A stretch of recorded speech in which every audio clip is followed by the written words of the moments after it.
just keep a vague eye on the time, including the most recent election. But I'd like to start, if I may, with a higher altitude perspective of how we got here. Situation where Modi's still got a third term, in spite of having had his wings clipped. How did India reach this situation, the country of pluralism, secularism, your family's great role? What happened in the last 15 years to bring this about? I mean, I think, first of all, of course, Mr. Modi has a central role in it. But I don't think it's only Mr. Modi. And I also don't think that it started in 2014. The general dynamics, the architecture and the forces that eventually got Mr. Modi are older. They just combined well in 2014. And I think India has had this fight. Modern India has had it embedded in it, the fight for and against the constitution. And that's really the heart of it. The idea that all Indians should be equal, all Indians should be valued and treated in the same way versus a hierarchy. And the idea that, there is a hierarchy in India, a caste hierarchy, and that should be defended at all costs. So this is the conflict, and it's not a new conflict. I mean, if you go back in Indian history, you can go back 1,000 years, 2,000 years, you'll see this conflict. And there it's a philosophical battle, and then it has its political structures. So your family, I mean, I know everybody here will know, but it bears repeating. Your father was Prime Minister, your grandmother, Indira Gandhi, was Prime Minister, your great-grandfather, Jawaharlal Nehru, was leader of the independence movement and the first Prime Minister of post-colonial India, the greatest and the longest-serving Prime Minister. And your great-great-grandfather, Motilal Nehru, was obviously co-founder of Congress and therefore of the independence movement. There's nobody better than you. And looking back at your family history and at the sort of dramatic saga of India post-independence and pre-independence, to sort of stand back and ask, well, were there moments where, because your party was so much the natural party of government, that it became complacent, that it wittingly or unwittingly helped pave the way for this extraordinary period of Hindutva, which we'll get onto in a moment, may be receding, may or may not be receding, but is the self-analysis Congress should do, even now, to figure out how we got here? No, look, politics ebbs and flows, right? And it's a contest, it's a competition, and you go up and down in that competition, and that's just part of it. I think the way I view it, that this has given us and the India Alliance as a whole a lot of space to think about how we go forward. I think the politics in India has fundamentally changed. And so from our perspective, what we see, and some people would agree and some people would disagree, but what we see is that there's a clash of visions. We don't agree with Mr. Modi's vision. We fight it. And for us, we are trying to now put in place the basic foundation, the basic building block of a new vision for the country. And the Congress Party has periodically done this. It's not the Congress Party. I mean, if you look at the Congress Party and you compare it to other political parties, it has this ability to reinvent itself, right? So you look at the 70s, the Congress Party nationalizes the banks, and then it does a complete U-turn, in the 90s, and then is going with liberalization, with open economic architecture. So I think there's a design element in the Congress Party that has been put in place by Mahatma Gandhi, and it has certain qualities as a political organization which are very powerful. I mean, I was watching the elections, and there was a point in the elections when we sat down with our treasurer, and he was saying, look, the bank accounts are frozen. Now, how are you supposed to fight an election if your bank accounts are frozen? And so we were like, okay, we're done. That was the reaction, and we really didn't have an answer. But then the Congress Party fought an election with their bank accounts frozen, and has basically destroyed the idea of Modi, right? So it has, and you can see it because when you see the Prime Minister now in Parliament, and I come face to face with him, he's psychologically trapped, and he basically cannot come to terms. He cannot understand how this has happened, right? So it's, for me, sitting in the Congress Party and watching it is quite an amazing thing, because it's a political party, but then it's a whole set of ideas. And now looking back,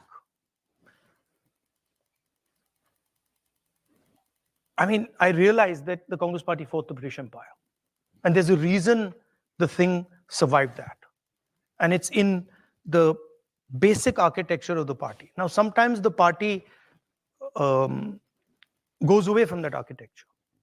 So I differentiate between the Congress idea, the Congress philosophy, value system, and the party organization. And they don't necessarily 100% overlap. But when they start coming close, then it starts to become very powerful. Okay, let's get into the election. I mean, as you say, it was not fought on a level playing field. I think it's fair to observe with your frozen bank accounts, what's happened to my profession, the media in India, is quite dramatic. Restrictions. And of course, you had a prime minister who was expecting not just a hat trick, not just a third consecutive victory, but to lift his majority from what I think it was 303 he had in the last Lok Sabha out of 543, a clear majority, to 370 up to 400, a super majority. And in the event, gets 240. Now, with your bank accounts frozen and the media playing field not being level and all the rest, how do you explain this? Is this because you formed this India alliance and had essentially power sharing of who ran where? Is it because the fruits of growth really weren't trickling down to most Indians in what is objectively a very high growing economy? Or was it a more principled thing, backlash against Hindu nationalism? Was it all of these or something I haven't mentioned? No, multiple things came together, right? So, for example,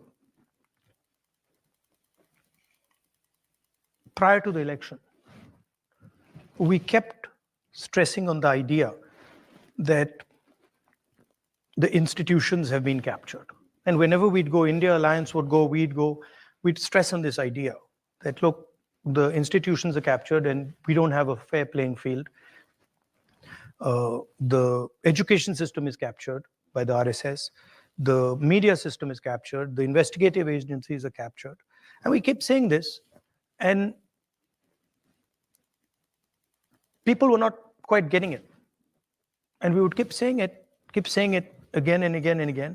And somehow they were just not getting it.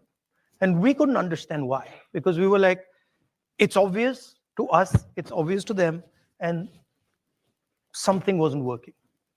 And then in one meeting, one of the people who works with us said, listen, try holding up the Constitution. And so I started holding up the Constitution. And everything we had said suddenly just exploded. So India realized in this election, and really, I mean, not to divide it so crudely, but poor India, disenfranchised India, oppressed India, that India, it understood that if the Constitution goes, the whole game is gone. And so that was the first sort of, I saw it, there was a shockwave that when I would hold up the Constitution, it would go. Like I could see the shockwave going, that people are like, oh yeah. And then people started coming to me, when you're in these meetings, you'll start hearing from the sides that, they'll bring a constitution or they'll start saying it. So what was very interesting to me was poor people deeply understood that now this was a fight between those who are protecting the constitution and those who want to destroy it. So that was one very strong element. There was also the caste census issue that became big. And that's a fundamental question in India. Share, what you say in Hindi, bhagidari of the institutions, the structure, the power of the Indian state. So these things suddenly started to come together. And at some level, I was frankly blown away by the wisdom of India. Like I would sometimes sit there and say, this is quite amazing, right? There was like a wall that suddenly arrived and said, okay, we are not backing down now. And really, I don't think the BJP, in a fair election, they were nowhere near 240 seats. No way. I mean, I'd be surprised if they had a financial, huge financial advantage. They had locked our bank accounts for one, but huge war chest. The election commission was doing what they wanted. I mean, the entire campaign was structured so Mr. Modi could, do his thing across the country. States where they were weak were designed differently than states where they were strong. So I don't view it as a free election at all. I view it as a rather controlled election. What's your confidence? Well, clearly your goal now is to win the next election. And it struck me there's one of two ways, maybe both, that this could come about. One is that Modi is like, he's no longer godlike, as you say. He's sort of dented. He's down. He's not out, but he's down. Psychologically quite harmed, expecting this affirmation of his being above ordinary political mortals and not getting it. And that might lead to splits, infighting within the BJP. He's got no obvious successor, right? My analysis is different. Okay. My sense halfway through the campaign was that Modi didn't think he was getting anywhere near 300, 400 seats. And I think early on he realized that this thing's going wrong, right? And we were getting inputs from the regular sources. Some of the intelligence agencies were also, we were getting some of that information. It was pretty clear that they were in trouble. And so there was this internal thing going on in the Prime Minister that I could see. And psychologically, that how is this now happening? Because he's a person, as you know, he was in Gujarat many years, never faced political adversity, then Prime Minister of India, and suddenly this idea started to crack. And we knew when he said that, I speak directly to God, we knew that there had been that we had actually blown him apart. right? And that the psychology had gone. And so people think that, well, this was the prime minister sort of saying that, look, I'm special, I'm unique, and I talk to God. But that's not how we saw it. Internally, we saw it as a psychological collapse that, what's happened here? How is this thing not working? And it's not just the prime minister, it's deeper than that. So what has happened in India, and you'll see it, is that the coalition that brought Mr. Modi to power has collapsed. It's broken right down the middle, right? So you'll see in these elections that they will struggle. Right, They will struggle, yeah. Because the basic idea that Mr. Modi is running a government for the people of India is gone. Now the idea has been replaced. 2-3 ideas have replaced it. Number one, that there is a huge nexus between the government and 2 or 3 really large businesses. 2, that the lower castes, particularly the OBCs and the Dalits, have been taken for a ride. And this is very strong right across the board. And I mean, we poll it, we can see it. You promised during the campaign a caste census so that you could then update the share of public sector jobs. Well, you could expand the share of public sector jobs reserved for lower castes. See, there's the elephant in the room, right? Is when we talk about capture of institutions, when we talk about businesses, when we talk about the media, the elephant in the room is that 90% of India, OBCs, Dalits, Adivasis, they don't play the game. They're not even in the game, right? And that's really the elephant in the room. So the caste census is a simple exercise. And actually, it's more than the caste census. Caste census is one of 3 ideas. It's a simple exercise to say, okay, we've been, we got independence 1947. We've been going for a while now. Let's see how have the lower castes, backward castes, Dalits, how have they integrated into this system? What is it actually that they're participating in?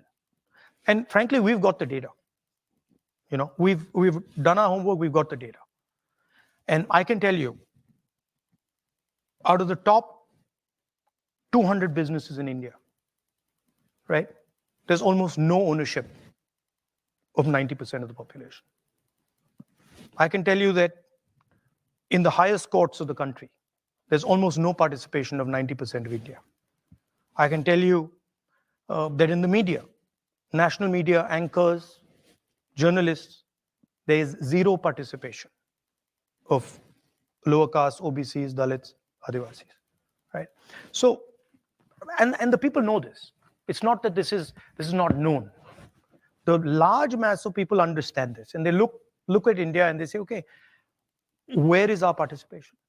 And the idea of the caste census is simple. We've not taken any policy position. We're just saying, look, we want to understand, we want a snapshot to understand where we at. What is the participation level of lower caste, Dalits, OBCs, poor general castes, right? And that's really the caste census. Now, there are 2 other components, which we've also said, but have not really been put out that much.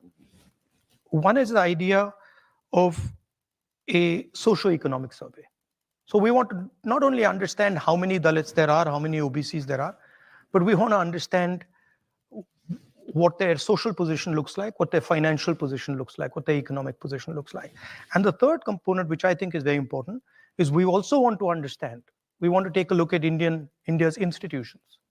We want to look at the media. We want to look at healthcare. We want to look at education, the owners, the structures that deliver these services. And we want to get a sense of what is India's participation in these institutions? So these are an institutional survey, a socio-economic survey, and a census.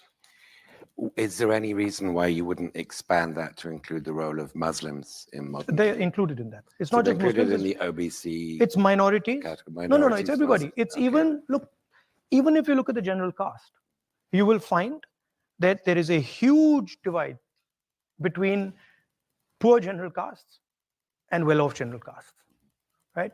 And that's the same for minorities. It's the same for Adivasis. It's the same for OBCs. It's the same for Dalits. I mean, the reason I pressed you on that is because older people in this audience, and maybe some of the younger ones, will remember in 1992 when VP Singh's government announced it's expanding government reservation system to other backward classes, to not just Dalits.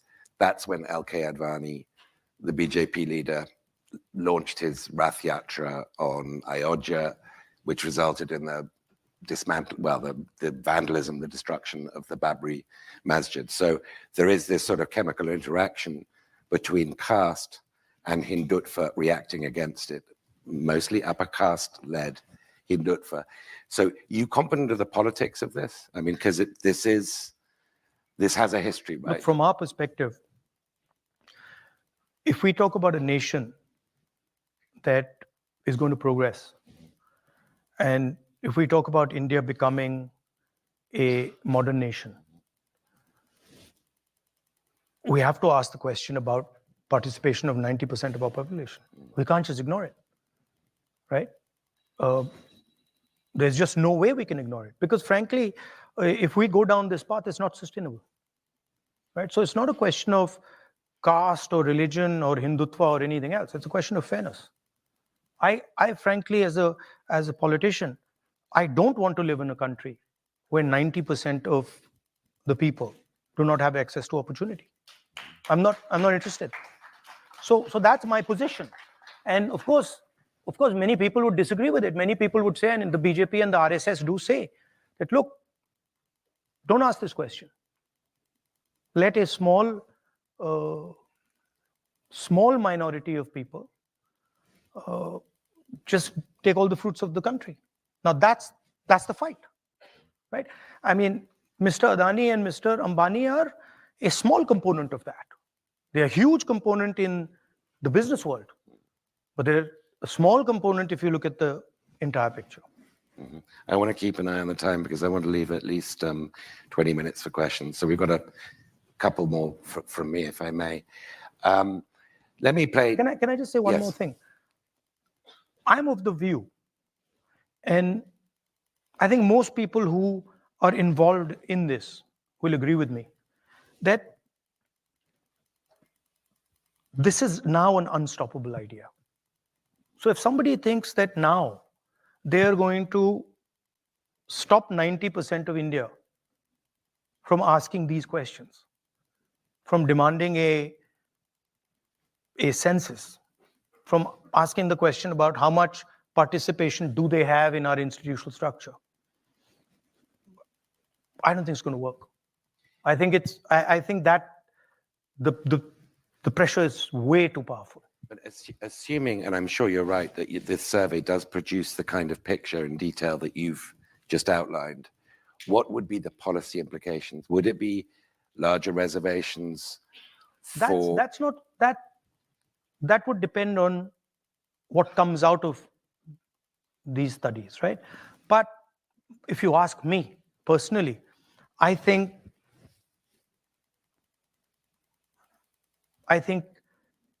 seriously increasing the amount of money the government of India spends on education, seriously increasing the amount of money the government of India spends on healthcare, providing a basic minimum to our people. Look, I'll tell you something, I mean, that just blew my mind. There's the NEET exam in India. Have you heard of the NEET exam? Okay. So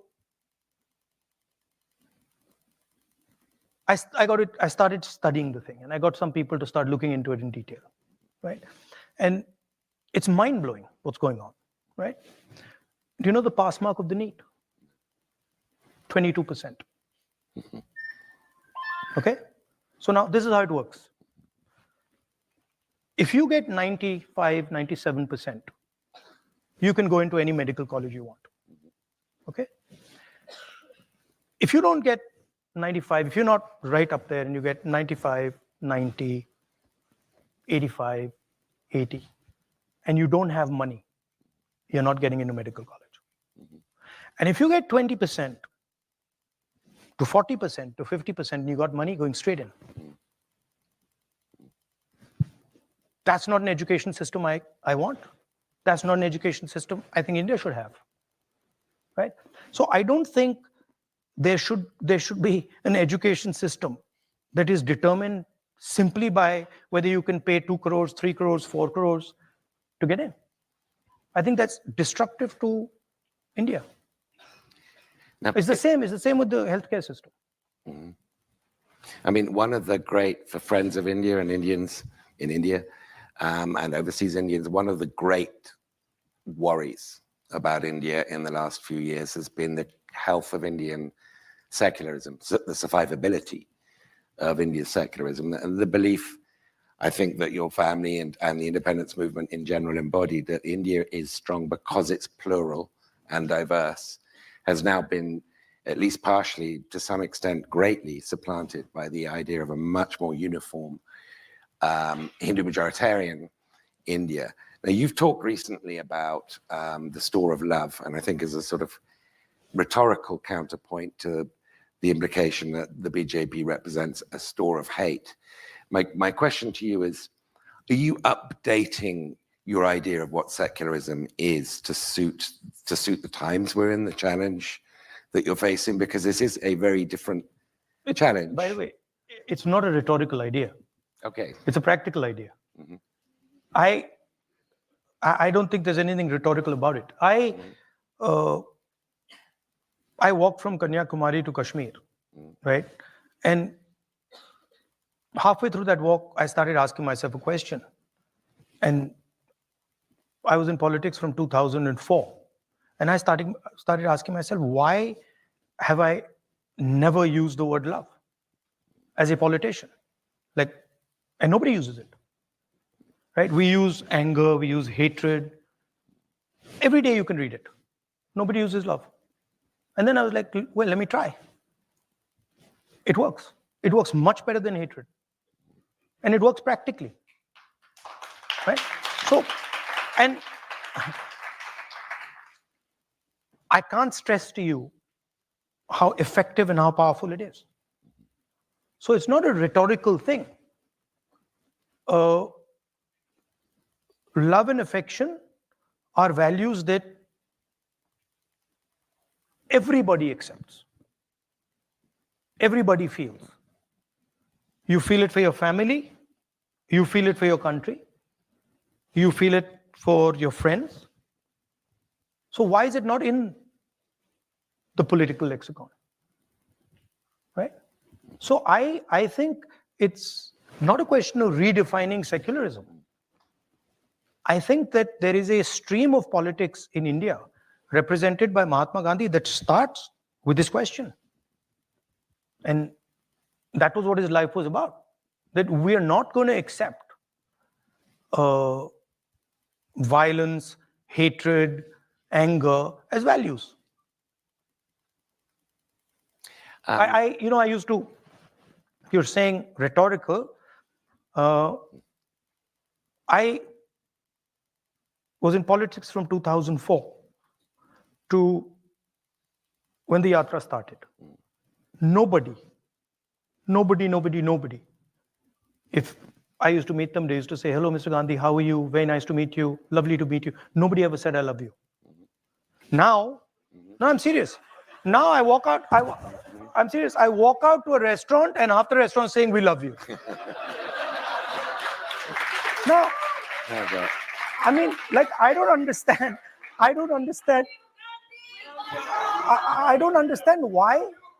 why is it it's sort of some complex, right?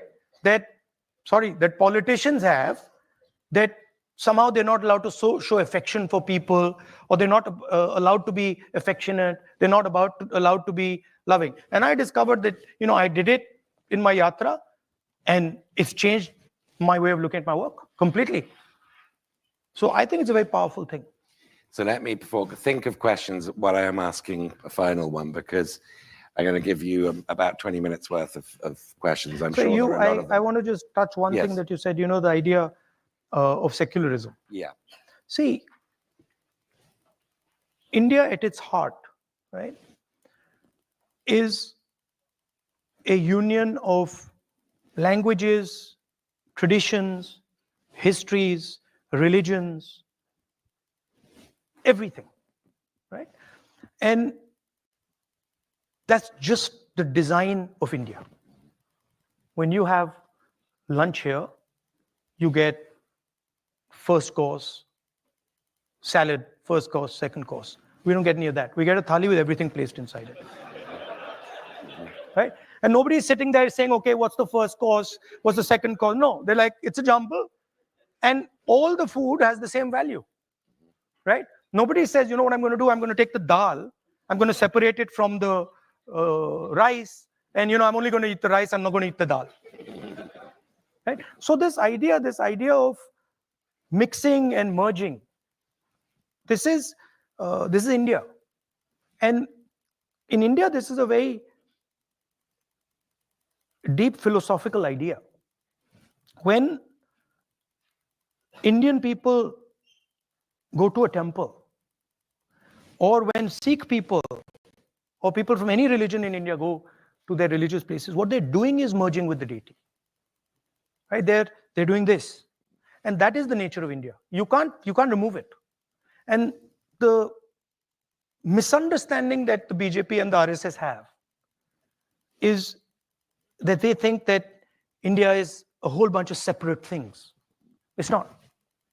So we don't need to redefine anything. It's already there.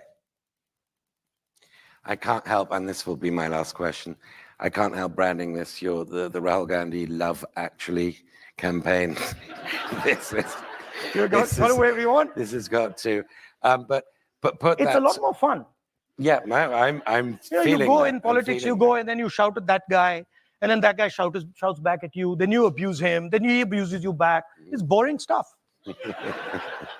It's tiring, So between now and you'll be surprised. I mean, you will be surprised, but I don't actually hate Mr. Modi. I don't. I get up in the morning and okay, he's got a point of view, fine. I don't agree with his point of view, but I don't hate him. And in fact, in many moments I empathize with him. Right? So it's not that I think that he's my enemy and now I hate him and he's got to be, no. He's got a different point of view, I got a different point of view. I have empathy and compassion for what he's doing. And I think that's a much better place to be.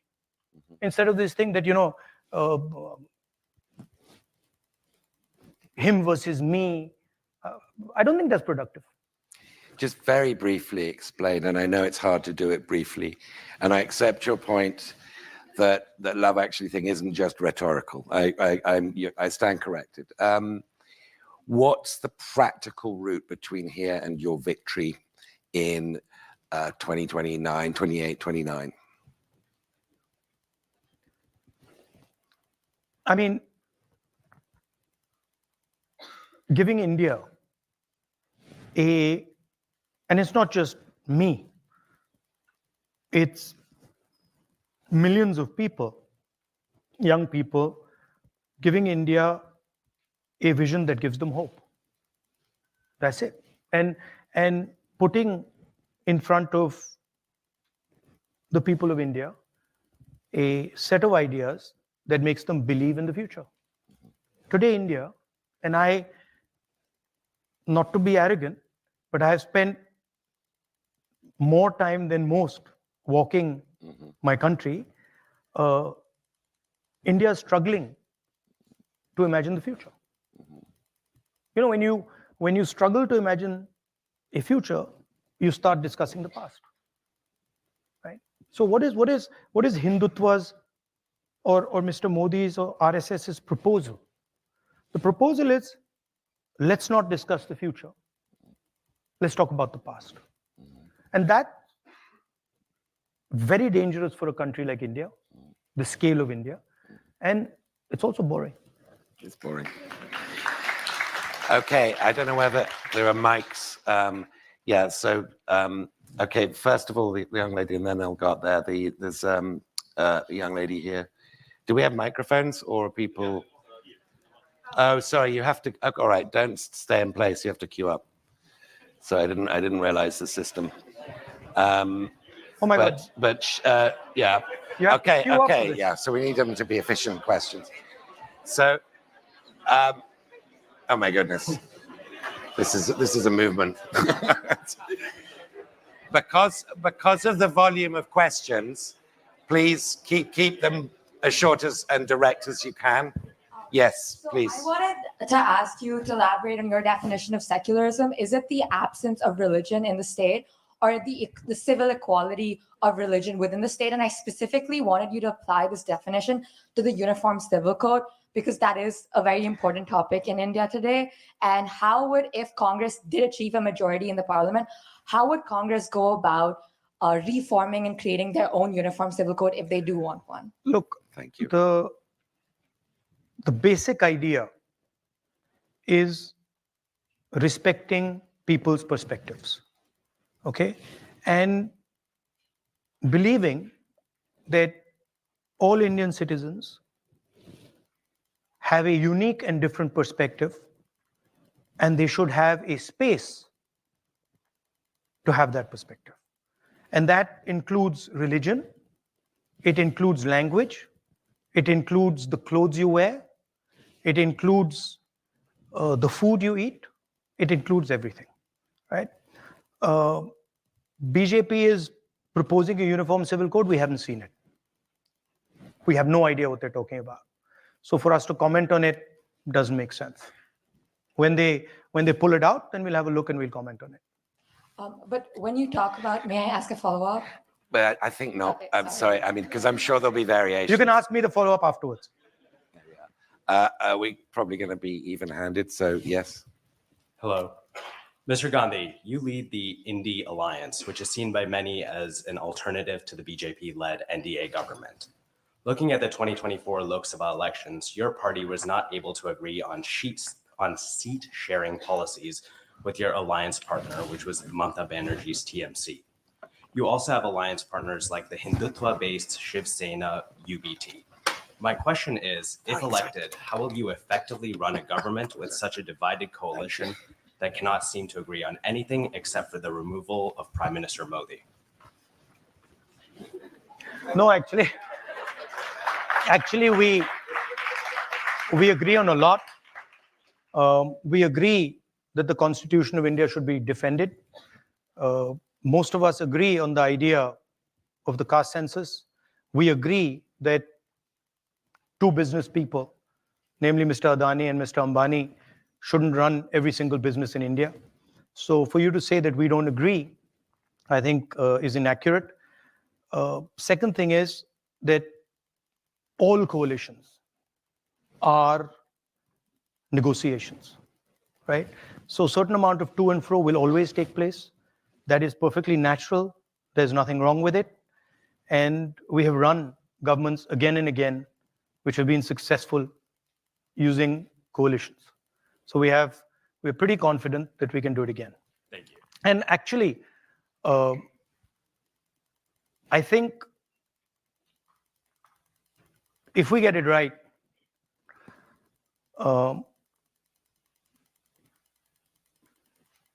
we would, sorry, it's not India Alliance. That's a BJP framing. It's India Alliance. What's the last word stand for? What does the A stand Alliance. for at the end? So wouldn't it be redundant to say India No, Alliance? it's not. Because it's not. Because the whole idea of the alliance was to put across to the people of India that India is being attacked. And it was very successful. And generally the BJP people say India Alliance, but everyone else in India says India Alliance. Thank you. Have a great day. Thank you. Yes, please. Hello, Mr. Gandhi. Welcome to the Hilltop. Yeah, over here. My name is Nikash Harpanhalli. I am from Dallas, Texas, and I'm gay and Indian American. Last October, the Indian Supreme Court refused to legalize same-sex marriage. So my question for you, as well as Congress, as well as the India Alliance, is what is the future for Congress's policy towards gender and sexual minorities on the subject of love? What might that future look like in the next 4 years as BJP government continues? And on that same subject, what is the role of Congress and other interlocutors in promoting a freer, fair, and more loving India? I think I can't really comment on a Supreme Court judgment. But what I said earlier, from our perspective, what you want to do, how you want to live your life, what religion you want to follow, what you want to wear, what your sexual preferences are, is your business. It's not our business. And for us, we would defend your right and everybody else's rights to express themselves and to live in a way they think fair. As long as you're not disturbing other people, being violent, being aggressive, we tend to accept it. Thank you. Welcome to Georgetown. Thank you. Just before I'm taking the next question, given the weight of questions, am I allowed to extend this to 5:10? Because we started at 4:10. Is that all right with you? So I know I'm looking beyond you, but I should ask you first. And the answer is yes. Yeah, it's fine. Good. Yes, sir. Who should be the face of the whole party? Do you think you're the best leader to be able to take on Modi, or is there someone better? I mean, our position in our alliance is that we are not going to answer that question until we won the election. And there are multiple people, very talented people in the India Alliance. So we're not, because the moment we start that discussion, right, it opens the space for the press and the BJP to create issues. So our decision is that we're not going to raise that question. We're going to fight the election, and then after the election, we decide. Thank you very much. Thank you. Please. Hi, Mr. Gandhi. I'm Nikita. I'm a third-year undergraduate student at Georgetown, and I'm originally from Bengaluru in India. My question was more so, and you touched on this with the Congress bank accounts being frozen this election, but in December of 2023, when BJP still had the supermajority, there was the highest number of opposition MPs being suspended from parliament. So obviously it's a very different electoral distribution right now. So my question is more so like, how has your ability to exercise your right to free speech changed? What have you observed?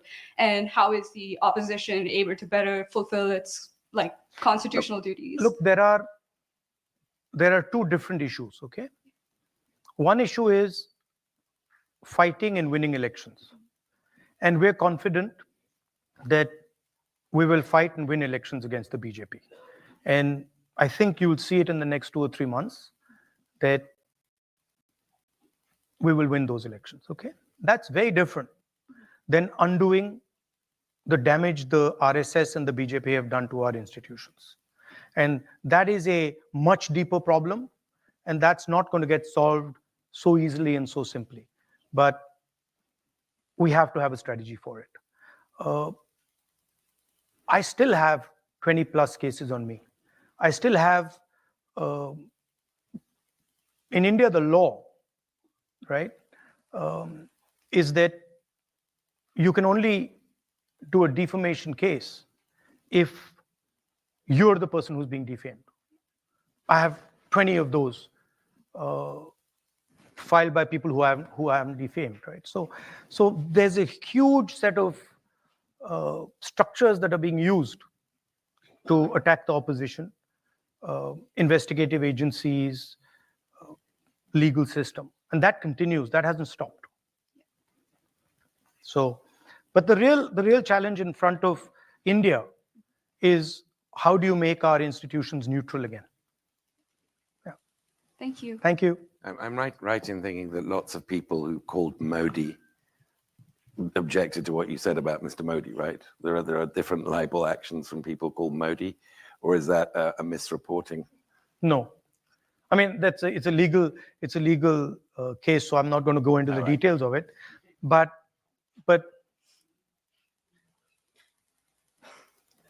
yeah, I won't go into the details of it because it'll get me into trouble.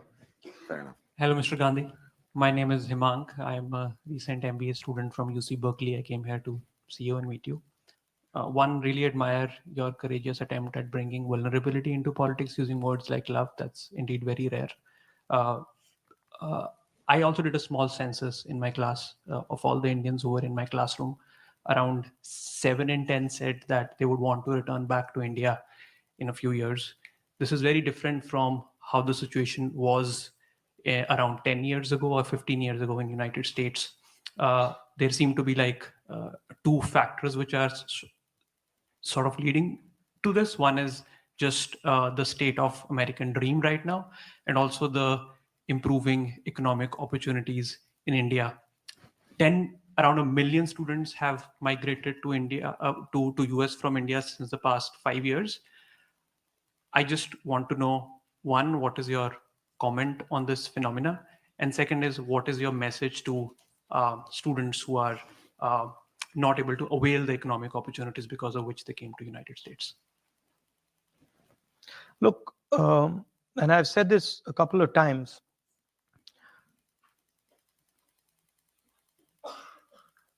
if you looked at global production in the 40s, 50s, 60s, you would find that it was carried out by the United States and by the West. Okay? If you wanted to buy a car in the 60s, you'd want to buy an American car. If you wanted to buy a refrigerator, you wanted to buy an American refrigerator.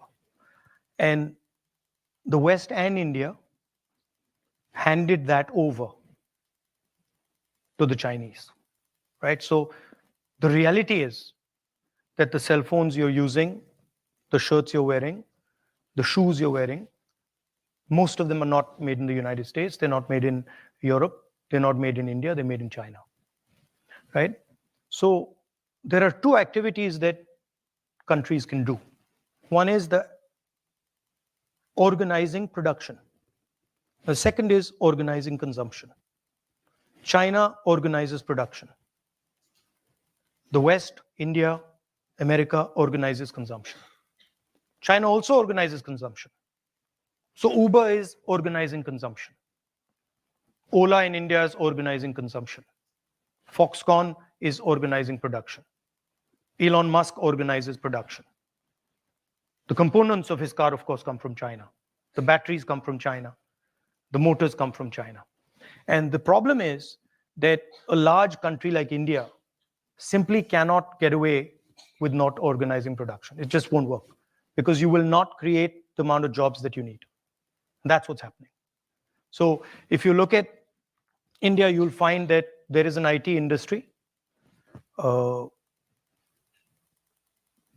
of the population, 2% of the population, 3% of the population. But if you're a young person who wants a blue-collar job, it's not available. And the only way that job is going to get available is if you start producing, right? And India has just stopped producing. You look at our top businesses, Adani, Ambani, the big guys, they don't produce anything, right? So that's the real question.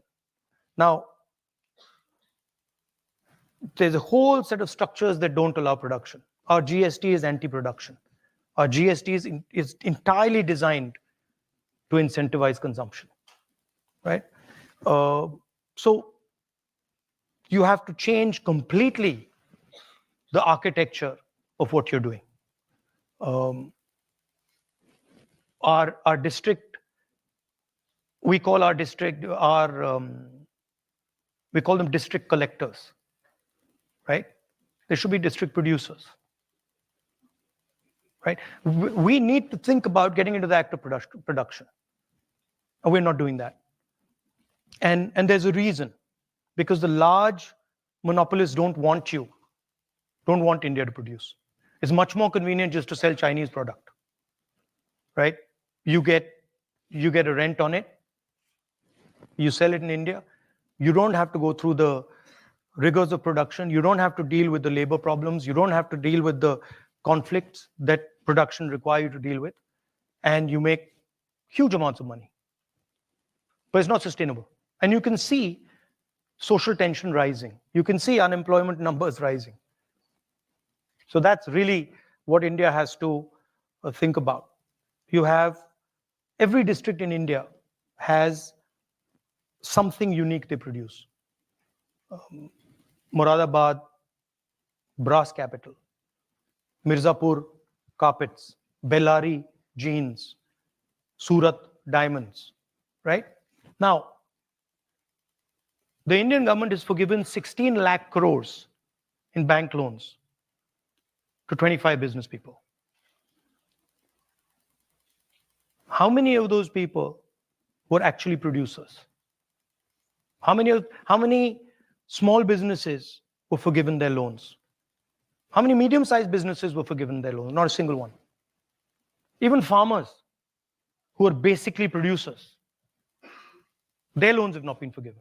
So my question is, why should 20 people, 25 people get a free gift of 16 lakh crores? For what? What have they done? And if you're giving them that gift, give it to other people as well. Right? So these are the type of questions that India will have to deal with. Now, to say that India can't produce is wrong. Because I can tell you examples where India is producing. I can tell you that Tamil Nadu does quite a good job at production. I can tell you that Pune does quite a good job at production. I can tell you parts of Karnataka are pretty good at production. The entire system is designed so that they can't succeed. Try. Go and talk to some of the guys. Go and talk to some of the guys who are trying to build automobiles and scooters in India and see what they say. The entire system is rigged against them. So that's what you have to think about. Thank you. We've only got a few minutes left. So if the last 2 or 3 questioners could be efficient, please. Absolutely. Namaste, Rahul Gandhi ji. My name is Apurva Ramakrishnan, and well, because in your talk you did mention caste and reservation, I'm going to throw you a hardball question.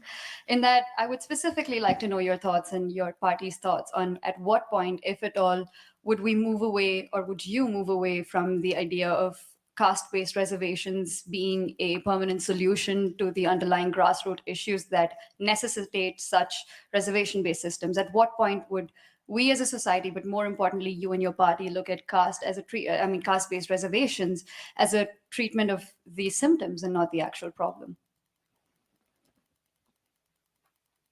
Why do you say caste-based reservations are treatment of the symptoms?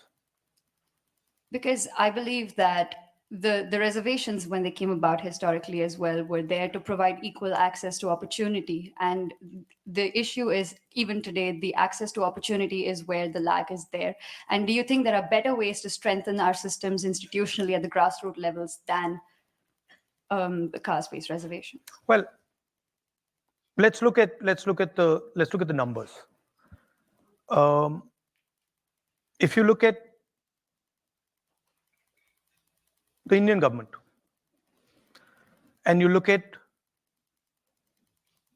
there's 70 bureaucrats who run the Indian government, secretaries to the government of India.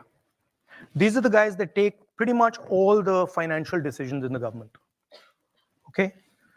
If you add up Dalits, tribals, OBCs, they come to 73%.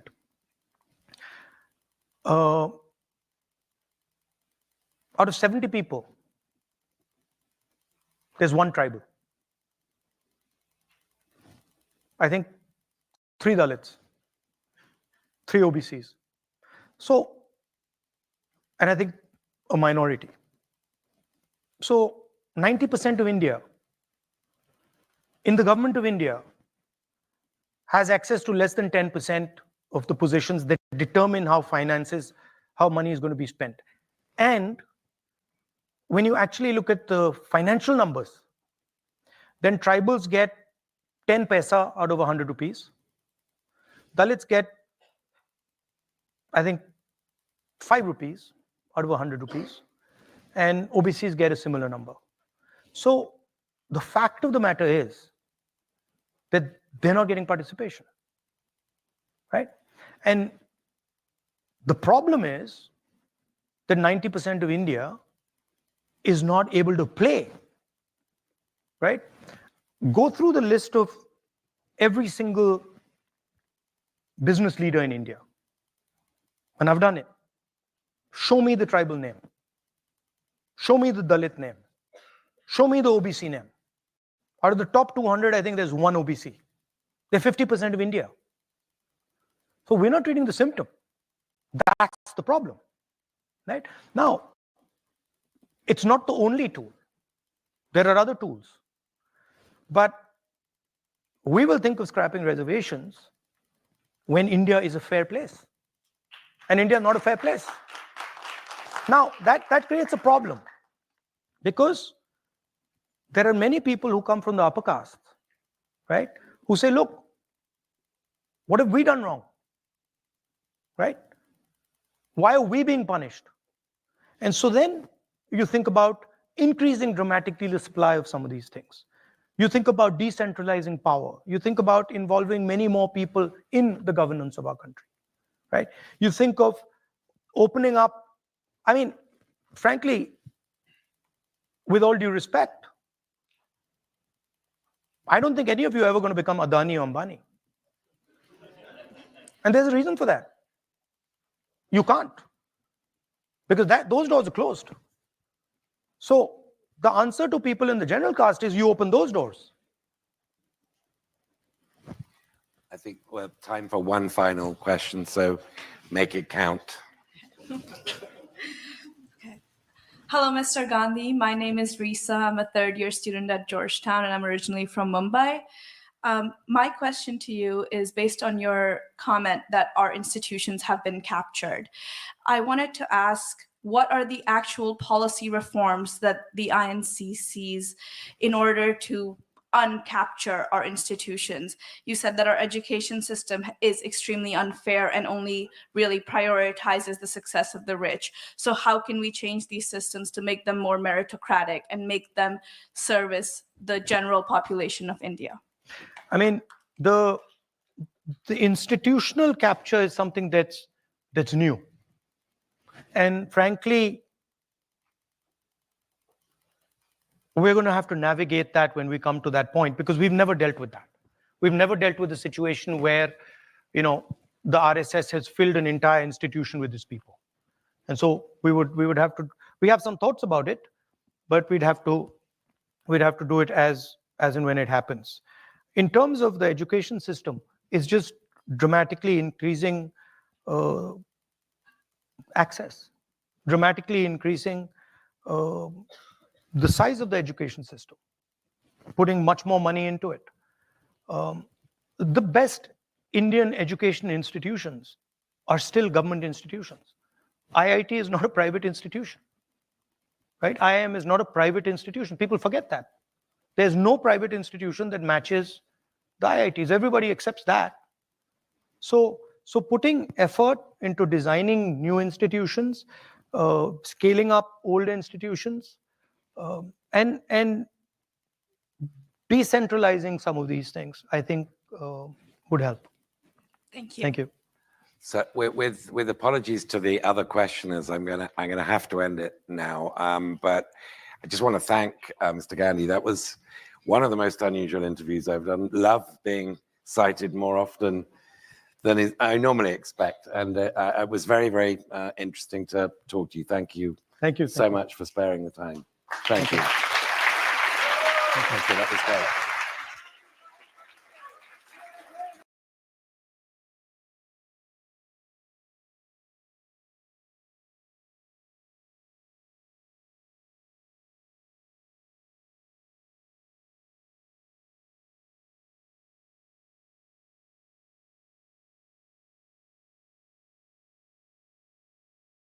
Singh ji, George Abraham ji,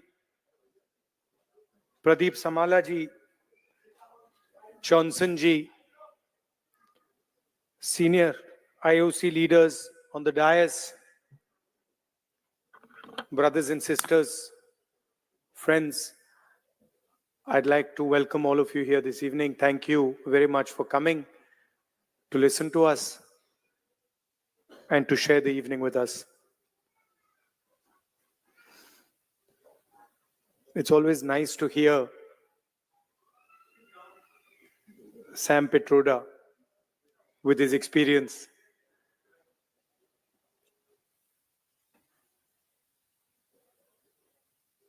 He was saying that his words get twisted. But now वो सबके साथ होता है. India में non stop होता है. Media का यही काम बचा है. या वो चल रहा है. But I don't know if you've noticed that something has definitely changed after the election results. You know? People come sometimes while I'm in Delhi, people will, I'm driving in the car, sometimes they'll make me open the window and they'll say, डर निकल गया, डर नहीं लगता अब डर नहीं लगता, डर गायब हो गया. तो it's interesting to me that BJP ने कितना, मोदी जी ने कितना डर फैलाया.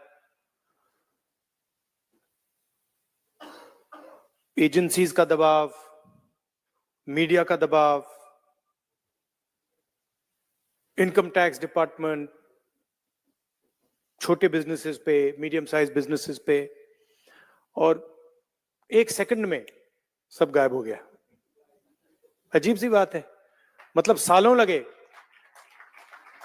उस डर को पैदा करने में, सालों लगे, प्लानिंग चली, पैसा लगा, और एक सेकंड में खत्म. और वो दिखता है अब. You can see it. I see it. I get to see it in Parliament. I see the Prime Minister right up front. And I can tell you that the idea of Mr. Modi, 56-inch chest, direct connection with God, that's all gone. It's history now.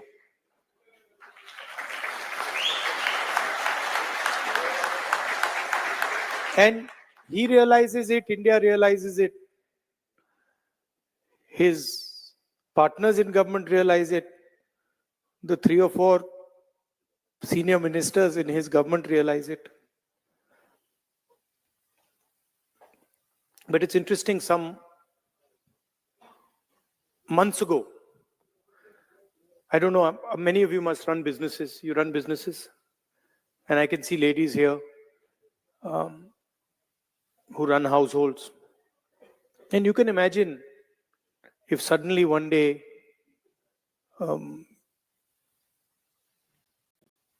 your finance department comes to you and says, listen, all your bank accounts are sealed. You can imagine, no, what happens if you're running a business or you're running a household and somebody comes and tells you, listen, all your bank accounts are closed till further notice. You won't know what to do. This is what happened to the Congress party. 3 months before the election, our bank accounts were all sealed. Every single bank account of the Congress party was sealed. No money for advertising, no money for campaign, no money to transport our leaders. And I remember Kharge ji, myself, 1 or 2 other senior people, and the treasurer. So, मतलब treasurer की तो हवा निकल गई थी कि भाई मतलब क्या करूं मैं, बैंक अकाउंट सील हो गए. So we were discussing it now. What do? We have an election. so many things to do, campaign, etc., etc. Bank account band ho gaye. First time, I've myself fought multiple elections, 2004, 2009, assembly election. First time in my life, new thing. All the bank accounts are sealed. So he just looked and said, we have no money. And then I looked at him, I said, dekhi jayegi. Dekhte hain kya hota hai. And that was the spirit we fought the election with. And we could see. See, first of all, you have to understand what the fight is about. Fight is not about politics. That is superficial. What is your name? Brother, yeah, with the turban. What is your name? Balinder Singh. The fight is about whether he, as a Sikh, is going to be allowed to wear his turban in India. Or he, as a Sikh, is going to be allowed to wear a kada in India. Or he, as a Sikh, is going to be able to go to Gurdwara. That's what the fight is about. And not just for him. For all religions. Fight is also about, I can see here in the crowd, people from Tamil Nadu, Punjab, Haryana. I can see all these people. Telangana, Karnataka, Andhra Pradesh. Right? So now, see, when I say Kerala, now, see, I've been a member of parliament for Kerala. So when I say Kerala, first Maharashtra, Andhra Pradesh now. So first when you don't understand these things, you say Kerala is just a simple word. Or you say Punjab, a simple word. But these are not simple words. This is your history, your language, your tradition. Your entire imagination is in these words. And what the RSS is basically saying is that certain states are inferior to other states. Certain languages are inferior to other languages. Certain religions are inferior to other religions. Certain communities are inferior to other communities. This is what the fight is about. We are of the opinion that whether you're from Punjab, Haryana, Rajasthan, Madhya Pradesh, all of you have your history, all of you have your tradition, all of you have your language, and every single one of them is as important as any other one. So how can you, the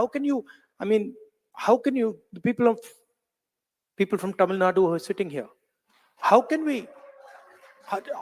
would you do if somebody told you cannot speak Tamil? How would you feel? How would you react? That is the ideology of the RSS. That Tamil, Marathi, Bengali, Manipuri, these are all inferior languages. That's what the fight is about. It ends up in the polling booth. It ends up in Lok Sabha, Vidhan Sabha. But the fight is about what type of India we are going to have. Are we going to have an India where people are allowed to believe what they want to believe? People are allowed to respect what they want to respect, say what they want to say, listen to what they want to hear? Or are we going to have an India where only few limited people can decide what is going to happen? And the problem is these people don't understand India. वो समझ ही नहीं आती उनको ये है क्या, इसकी history क्या है, उनको मालूम ही नहीं है. इट्स लाइक यू इमेजिन, जैसे यहाँ पे अब आप डिनर खाएंगे, यहाँ पे आपको 3 कोर्स 4 कोर्स मील मिलता है ना. पहले शुरू फर्स्ट कोर्स होता है, फिर मेन कोर्स आता है, फिर डिजर्ट आती है, होता है ना. इंडिया में कोई first course second course third course होता है, एक थाली मिलती है, सब कुछ उसके अंदर होता है। सही बात है ना? अब थाली में सब कुछ मिल जाता है, सब्जी, दाल, चावल सब मिल जाता है, मिलता नहीं मिलता है? वो स्वीट डिश भी उसी थाली में मिलता है, नहीं मिलता ना? तो इंडिया का नेचर ये है, सब कुछ एक साथ चलता है। अब अगर कोई आदमी थाली के सामने बैठ जाए और कहे भैया चावल दाल से ज्यादा जरूरी है और सब्जी की रैंकिंग सबसे नीचे है, तो क्या होगा? यही बीजेपी के लोग करते हैं। मतलब इनको समझ नहीं आती कि ये देश सबका है, ये देश मिलकर बना है। इसको India is called union of states. In the constitution is written clearly, India that is Bharat is a union of states. What does it mean? It means it's a union of languages. It's a union of traditions, union of histories, union of music, of dance. वो कहते नहीं, union नहीं है, ये सब अलग अलग हैं और इन सब में से एक सबसे जरूरी है, एक सोच सबसे जरूरी है, उसका हेडक्वार्टर नागपुर में है, बाकी सबका कुछ लेना देना नहीं है।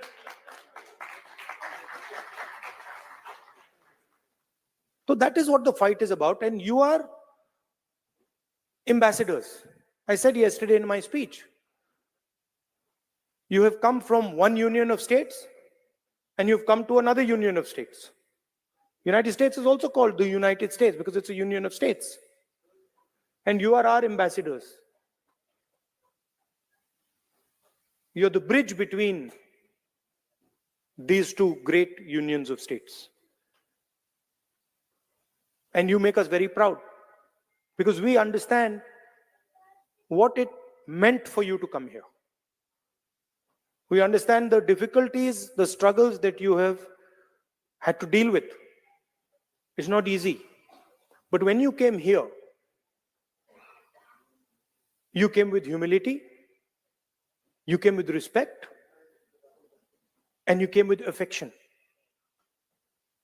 You didn't come here and say, oh, we're going to the United States and the United States is inferior to us. You didn't say, no, we're going to the United States, but we hate the United States.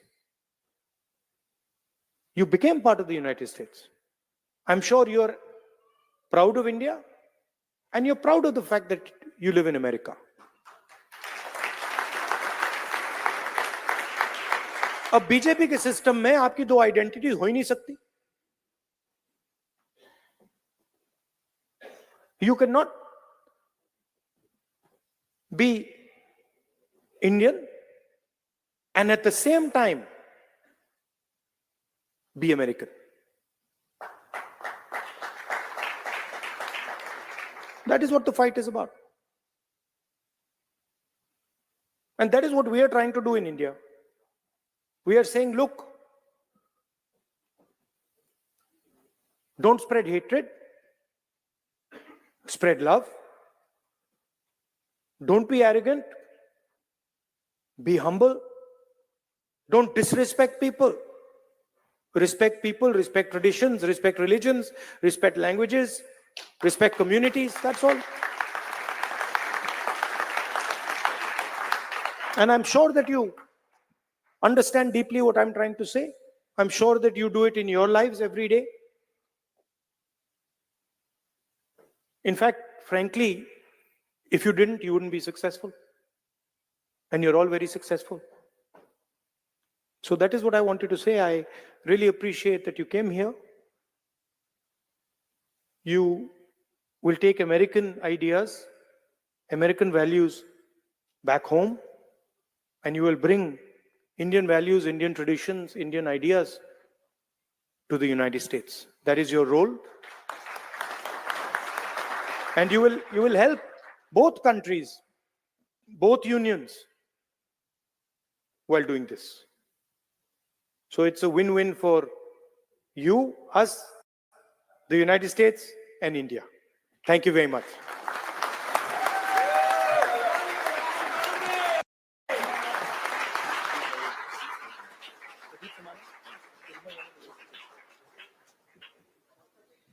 It's a tall order to follow events.